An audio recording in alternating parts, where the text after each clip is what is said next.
LCM और HCF का ये जो टाइप है ना, इस टाइप के सवाल आपके हर एक कम्पिटिटिव एग्जाम्स में, वो सिर्फ और सिर्फ रेलवे में ही नहीं, एसएससी में हो गया और किसी एग्ज़ाम में हो गया, तो हर जगह ये जो टाइप का सवाल है हमेशा पूछा जाता है। इस टाइप को बड़े डिटेल में समझिए, ठीक है। आपको क्या देगा, संख्याओं का अनुपात देगा, एलसीएम देगा कभी, या फिर एचसीएफ देगा, तो संख्याएं पूछी जाएंगी और कुछ पूछा जाएगा। तो ये जो टाइप है जहाँ पे आपको संख्याओं का अनुपात दे दे, तो इनको करना बहुत आसान होता है इस टाइप के सवालों को। पहले कॉन्सेप्ट जान लीजिए, फिर यहाँ पर देखिए। जैसे मान लीजिए दोस्तों, यहाँ पे आपके पास दो संख्याओं का अनुपात क्या दिया है, आपको दिया है यहाँ पे 15:11, है ना। अब दो संख्याओं का अनुपात तो ये हो गया। अगर हम आपसे कहें कि यहाँ से दो संख्याएं आपको लेनी है, तो आप क्या क्या लेंगे? आप लेंगे यहाँ पे 15x, है ना, और एक लेंगे 11x। दोनों के साथ x लगा दीजिए तो दोनों संख्याएं मिल जाएंगी। अब ये बताइए, सिंपली हम आपसे अगर पूछें कि जब भी हम अनुपात लेते हैं तो क्या अनुपात के बीच में कुछ कॉमन होता है क्या? नहीं होता ना। मतलब 15 और 11 में कुछ कॉमन है क्या? नहीं है, ठीक है। अब अगर हम दो संख्याएं मान रहे हैं 15x और 11x, तो इनमें जो कॉमन पार्ट होगा वो कौन सा होगा? कॉमन क्या होगा? सिर्फ और सिर्फ x होगा कि नहीं? x यहाँ पर भी, x यहाँ पर भी है, तो जो x है यही तो कॉमन है। और कॉमन वाला चीज़ ही हमारा क्या होता है? एचसीएफ होता है दोस्तों। पकड़ में बात आ गई कि नहीं? यानी कि यहाँ पर जो कॉमन पार्ट है वो क्या होगा? अगर हम दो संख्याएं माने तो x होगा, और x ही क्या होगा? आपका एचसीएफ होगा। माने कि अगर हम x = एचसीएफ है, तो अगर हम यहाँ पे पहले अनुपात में x का गुणा करें, x मतलब आपका एचसीएफ, तो पहले अनुपात में अगर x का गुणा करेंगे तो पहली संख्या मिलेगी। दूसरे अनुपात में अगर x का गुणा यानी एचसीएफ का मल्टीप्लाई करेंगे तो दूसरा संख्या मिल जाएगा। सीधे सीधे इसका फंडा ये है। तो आपको यहाँ पर देखिए कि एचसीएफ क्या दिया गया है, तो एचसीएफ आपको 13 दिया गया है। यानी x आपको कितना दे रखा है? यहाँ पे 13 दे रखा है। आपको क्या करना है? दोनों संख्याएं निकालनी है। कुछ मत करिए ना, 13 को 15 से गुणा कर दीजिए और 13 को 11 से गुणा कर दीजिए, यानी दोनों अनुपातों के साथ आपको संख्या मिल जाएगी। देखिए, कर लीजिए।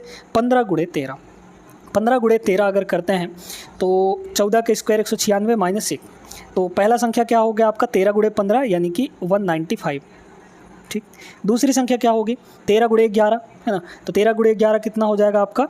143, है ना, 143। तो दो संख्याएं आपको कौन कौन सी मिली? 195 और 143। पहला ऑप्शन यहाँ पे सही होगा, ए ऑप्शन। क्लियर हो गया ना? तो ये कॉन्सेप्ट कभी मत भूलिएगा कि जब भी आपको अनुपात दिया हो और एचसीएफ दिया हो, तो सीधे एचसीएफ का मल्टीप्लाई पहले अनुपात में करेंगे तो पहली संख्या मिलेगी, एचसीएफ का मल्टीप्लाई दूसरे अनुपात में करेंगे तो दूसरी संख्या मिल जाएगी। ख़त्म कहानी। आगे चलते हैं। अब इस सवाल को देखिए, ये सवाल थोड़ा सा डिफरेंट है क्योंकि इसमें एलसीएम दे दिया है। अनुपात तो दिया है आपका, क्या दिया है? 2 और 3। तो अगर हम संख्याएं मानेंगे तो कौन कौन सी होगी? एक होगा 2x और एक होगा 3x। दोनों संख्याएं, इन दोनों संख्याओं का एलसीएम कितना कह रहा है? 48। तो देखिए एलसीएम इनका कितना हो जाएगा? अगर यहाँ से हम लोग निकालें तो कितना होगा बताइए? एक तो कॉमन वाला होगा यानी x होगा, और जो कॉमन नहीं है उनका मल्टीप्लाई, तो क्या हो जाएगा? 3 और 2 का मल्टीप्लाई 6, यानी 6x, 6 × x जो है इसका एलसीएम हो गया। और एलसीएम आपको दे कितना रखा है? 48 दे रखा है। तो यहाँ से क्या x की वैल्यू आ जाएगी? x = क्या हो जाएगा? 48/6 यानी कि 8, है ना। तो x की वैल्यू 8 हो गई। आपको संख्याओं का योग निकालना है। बताइए, पहली संख्या 2x है, दूसरी संख्या 3x है। अगर योग निकालना है तो क्या करेंगे? 2x + 3x करेंगे। कितना आएगा? ये 5x आएगा। और 5x कितना हो जाएगा? 5 × 8, है ना। तो ये हो गया आपका सीधे सीधे 40। मतलब इस सवाल का सही जवाब 40 होगा, ए ऑप्शन करेक्ट है। आगे बढ़ते हैं अगले सवाल पे। आइए देख लीजिए अगला सवाल। अब एलसीएम और एचसीएफ के एक और बेहतरीन कॉन्सेप्ट होता है। वो कॉन्सेप्ट ये कहता है कि कोई भी मान लीजिए दो संख्याएं दी गई हैं आपको, ए और बी, है ना। तो इनका जो एलसीएम होगा, ये कॉन्सेप्ट सिर्फ 2 नंबर पर लागू होगा, दो संख्याओं पर। तो इनका जो एलसीएम और एचसीएफ होगा वो किसके बराबर होगा? वो होगा इनके मल्टीप्लाई के बराबर, ठीक है। सीधे सीधे आपको क्या करना है कि जो a × b होगा वो किसके बराबर होगा? इनके एलसीएम × एचसीएफ के मल्टीप्लाई के बराबर, ठीक है। तो याद रखेंगे इसको, दो संख्याओं का मल्टीप्लाई उनके एलसीएम और एचसीएफ के मल्टीप्लाई के बराबर होता है। कॉन्सेप्ट याद है तो इस सवाल को लगा लेंगे। संख्याओं का एलसीएम 182 दिया है, उनका म-स-प आपको 13 दिया है, एचसीएफ 13 है। एक संख्या आपका 13 है तो दूसरी संख्या क्या होगी? सिंपल सा सवाल है आपका। देखिए, एक संख्या आपकी कितनी दी गई है? 13 दी गई है, तो a की जगह पर रख दीजिए 13 इंटू दूसरी संख्या निकालनी है b, इक्वल टू एलसीएम कितना दिया है? 182, और इंटू एचसीएफ दिया है आपको 13। ठीक है। तो 13 को अगर उधर ले जाके डिवाइड कर दें तो 13 से 13 कट जाएगा, बी की वैल्यू यानी दूसरी वाली संख्या कितनी आ जाएगी 182। करेक्ट आंसर है ऑप्शन नंबर ए 182। चलिए आगे बढ़ते हैं, कॉन्सेप्ट ये नोट कर लीजिएगा, अच्छा कॉन्सेप्ट है। आइए दोस्तों यहाँ पे इस सवाल को देखते हैं, ये बड़ा तगड़ा सवाल है, पहली बार करेंगे तो नहीं बन पाएगा। दो संख्याओं का HCF 9 है और उनका LCM 252 है, संख्याओं का योग निकालना है। अब ये बताइए कि HCF क्या होता है। HCF का मतलब होता है कॉमन चीज़, है ना। तो हम दो संख्याएं कौन कौन से मान सकते हैं, एक मान सकते हैं 9A और दूसरा मान सकते हैं 9B, है ना, 9B मान सकते हैं। देख लीजिए इन दोनों के बीच में क्या कॉमन है, 9 कॉमन है ना, और HCF का मतलब ही होता है 9। तो जब भी HCF दिया हो तो आप लोग दो संख्याएँ ऐसे मान सकते हैं, 9A और 9B, ठीक है। अच्छा, अब आपको क्या बोला है, इनका LCM 252 दिया है। बताइए इन दोनों का LCM क्या होगा। पहले तो देखिए कॉमन पार्ट क्या है 9 है, इनटू फिर A और B के बीच में तो कुछ भी कॉमन नहीं है ना। A और B ऐसा हमको मानना है कि कुछ कॉमन नहीं होना चाहिए, जो कॉमन है वो आपका सिर्फ 9 है क्योंकि HCF 9 है। तो A इंटू B कर दीजिए तो ये आपका टोटल आ गया LCM, है ना, और यही LCM दे रखा है आपको 252 के बराबर, 252 के बराबर। तो A इंटू B की वैल्यू यहाँ से कितनी आ जाएगी बताइए तो, 9 उधर जाके डिवाइड हो जाएगा, 9 दूना 18, ठीक है। फिर आपका 7 बचा तो 72 हो गया, 9 8 72 यानी 28 आ जाएगा। अब A इंटू B की वैल्यू 28 है। अब यहाँ पे दोस्तों इस 28 को ऐसा तोड़िए, चूँकि A और B में कुछ कॉमन नहीं होना चाहिए, तो इस 28 को हम ऐसा दो गुणनखंड में तोड़ेंगे जिनके बीच कुछ भी कॉमन नहीं होना चाहिए। तो हम 4 और 7 ले सकते हैं, क्या 4 7 28 होता है, 4 और 7 में कुछ कॉमन भी नहीं है, तो ये हो जाएगा A का वैल्यू और ये हो जाएगा B का वैल्यू। तो A की वैल्यू 4 है, B की वैल्यू आपकी कितनी है 7 है। आपको क्या बोला है, संख्याओं का योग, संख्याओं का योग बताइए कितना हो जाएगा। तो संख्याएं आपकी एक है 9A और दूसरी है 9B, अगर इन दोनों को जोड़ें तो कितना होगा बताइए तो। 9 तो आपका आ जाएगा कॉमन, है ना, 9 आपका आ जाएगा कॉमन, तो A प्लस B अंदर बचेगा। A प्लस B की वैल्यू कितनी होगी 9 और A प्लस B दो जोड़िए दोनों को, 4 और 7 तो 11 हो जाएगा, तो ये हो गया 11, इन दोनों को मल्टीप्लाई करेंगे तो 99। तो 99 इस सवाल का करेक्ट आंसर होगा, दोनों संख्याओं का योगफल 99 होगा, बी ऑप्शन करेक्ट आंसर बनेगा। समझ में आ गया होगा, वीडियो अभी से लाइक कर दीजिए। फिलहाल आगे चलते हैं अगले सवाल। आइए देखिए इस सवाल को, ये बढ़िया सवाल है। कह रहा है इसमें कि दो प्राकृत संख्याओं का अनुपात 6 और 5 दिया है, उनके लघुत्तम समापवर्त यानी LCM और HCF का मल्टीप्लाई इतना दिया गया है, संख्याओं का योगफल। सिंपल सा सवाल है। अगर आपको अनुपात दिया है तो हम बताए थे कैसे मानना है संख्याएं, 6x और 5x, क्योंकि अनुपात 6 और 5 दिया है, ठीक है। अब दोनों संख्याओं का, अब आप जानते हैं कि भाई दोनों संख्याओं का जो मल्टीप्लाई होता है उनके LCM और HCF के मल्टीप्लाई के बराबर होता है ना। यहाँ पे दोनों संख्याओं का मल्टीप्लाई क्या हो जाएगा 6x और इंटू 5x, और यही मल्टीप्लाई किसके बराबर होगा LCM HCF के मल्टीप्लाई। लेकिन LCM HCF का मल्टीप्लाई आपको डायरेक्ट दे रखा है 67 50, इतना हो गया कि नहीं। 6 पंचे 30 उधर ले जाकर डिवाइड कर दीजिए, तो x इंटू एक्स आपका कितना हो जाएगा, इधर हो जाएगा x² इक्वल टू, देखिए 67 50 डिवाइड बाई 30, है ना। तो 0 से तो 0 आपका ख़त्म हुआ, पहले 3 से इसको डिवाइड करिए, 3 दूना 6, फिर आपका 25 3 75 यानी 225। तो x² की वैल्यू 225 है, तो उधर जाके ये लग जाएगा स्क्वायर रूट, यानी ये आ जाएगा आपका 15, ठीक है। आपको क्या पूछा था, संख्याओं का योगफल। योगफल बताइए कितना होगा, 6x और 5x टोटल हो जाएगा कितना 11x, है ना। तो हमको 11x की वैल्यू चाहिए, कितना हो जाएगा 11 इंटू 15, चूँकि x की वैल्यू 15 है, रख दीजिए इसमें, कितना हो जाएगा, गुणा करेंगे तो 165 165, है ना, 165 इसका करेक्ट आंसर डी ऑप्शन। ये आगे चलिए, आइए देखिए दोस्तों अगला सवाल, ये भी एक बढ़िया सवाल है ना। कह रहा है इसमें दो संख्याओं का अनुपात आपको 11 और 17 दिया है, उनका अंतर 18 के बराबर है, इन संख्याओं के महत्तम समापवर्तक और लघुत्तम समापवर्तक क्या क्या होंगे, LCM HCF क्या होगा। अब आपको LCM HCF निकालना है। दो संख्याएं दी गई हैं अनुपात में 11 और 17 के, तो आपको पहला संख्या यहाँ पर 11x हो जाएगा और दूसरा 17x हो जाएगा। अंतर आपको बोला है 18 के बराबर है। अगर इन दोनों में डिफरेंस देखें तो 17x में से 11x घटाएंगे तो कितना बचेगा, आपका 6x बचेगा, और इसी 6x की वैल्यू आपको दे रखी है 18 के बराबर। तो x का मान यहाँ से कितना हो जाएगा 3 हो जाएगा, है ना, 18/6।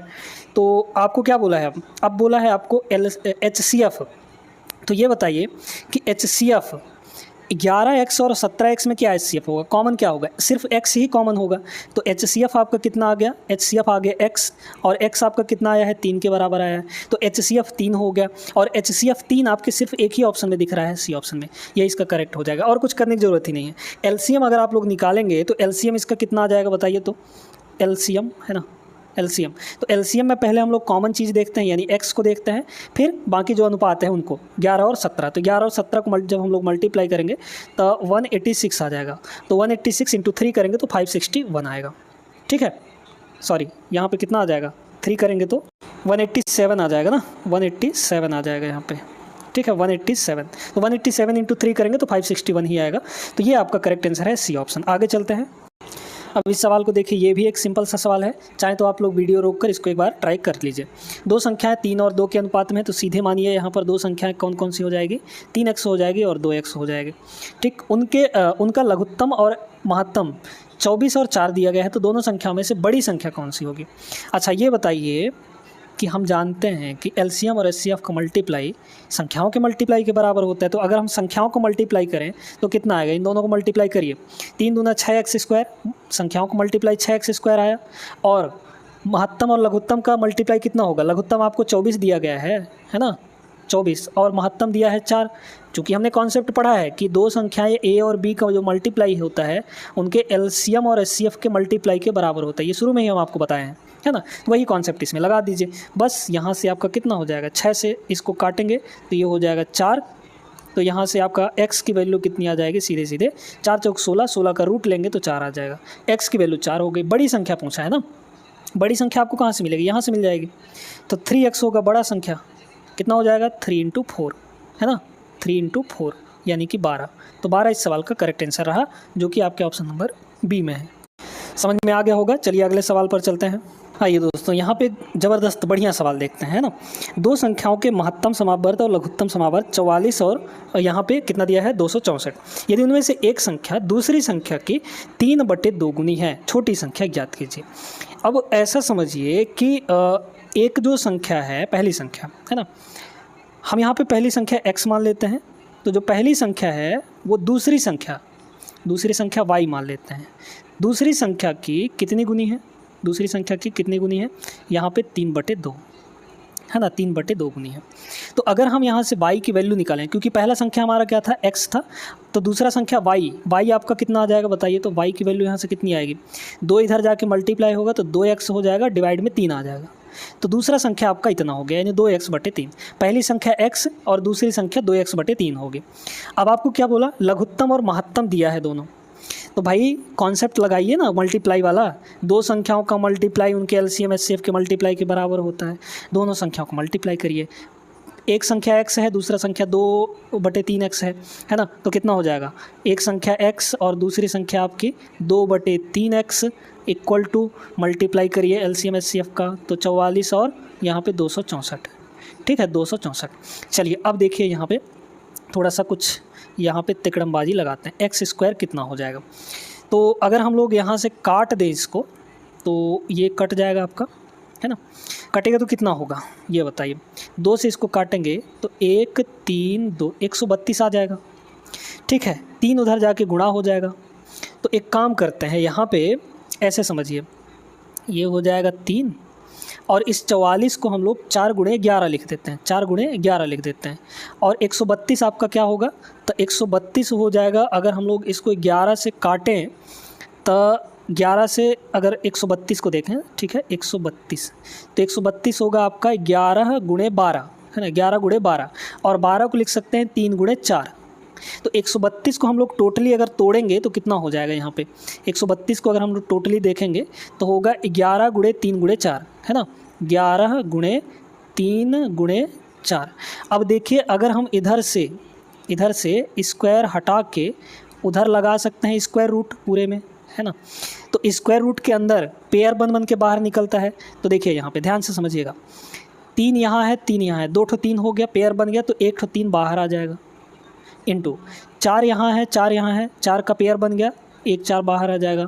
11 यहाँ है, 11 यहाँ है, 11 का पेयर बन गया, 11 आपका बाहर आ जाएगा। तो x की वैल्यू यहाँ से कितनी हो गई, इसको सभी को गुणा कर दीजिए, 3 चौक 12, 12 × 11 आपका 132 हो जाएगा, है ना। तो ये हो गया।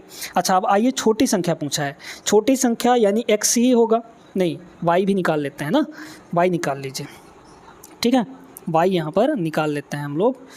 तो अगर हम लोग y की वैल्यू निकालेंगे तो देखिएगा, ध्यान से सुनिए, y की वैल्यू मतलब दूसरी संख्या निकाल रहे हैं, तो y बराबर क्या है आपके पास 2x/3। तो 2 × x की वैल्यू कितनी है आपके यहाँ पर 132 है ना, डिवाइड बाई 3। तो 3 से अगर हम लोग इसको काटें तो 3 से काटेंगे तो कितना हो जाएगा, 3 चौक 12, 3 चौक 12, 44 दूना 88, मतलब कि जो छोटी संख्या होगी वो 88 होगी, है ना, क्योंकि बड़ी संख्या तो आपकी 132 आई है, छोटी संख्या 88 हो जाएगी। 88 आपका correct option, option number C, है ना। 132 देख के 132 में मत मार दीजिएगा, गलत हो जाएगा। क्लियर है। तो आज की क्लास कैसी लगी दोस्तों, आप सभी लोग बताइएगा ज़रूर कमेंट करके।